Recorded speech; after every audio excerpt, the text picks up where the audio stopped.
নমস্কাৰ পুৱাই এতিয়া মজা আছে উঠি গ'লোঁ আৰু একদম ৰ'দ ওলাই আহিলে এইফালৰ পৰা এনেকৈ আৰু আমাৰ উৎপল দা এতিয়া শুই উঠিলে উঠি একদম একাপ লাল চাহ দি দিছোঁ তুলসী চাহ আৰু দেৰগাঁও গুড় বহুত বছৰৰ পিছত আপোনাৰ কেনেকুৱা লাগিলে আজি ৰাতিপুৱা আপুনি এনেকৈ ৰ'দ পায় নাই বহুত ৰেয়াৰলি পাওঁ ৰ'দ পোৱা যায় বাৰু নিজে উঠিলেহে পাবা সেইটো হয় আজি ভাল লাগিছে সেইকাৰণে একদম আপোনাৰ গাঁওখনত থকা নিচিনাই লাগিছে আৰু মুম্বাইত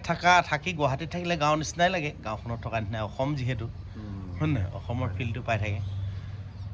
ভাল লাগিলে উৎপল দাক বহুত বছৰৰ মূৰত আমি কালি লগ হ'লোঁ আৰু উৎপল দাৰ জন্মদিনো কালি আমাৰ একদম আকস্মিক জন্মদিন হৈ গ'ল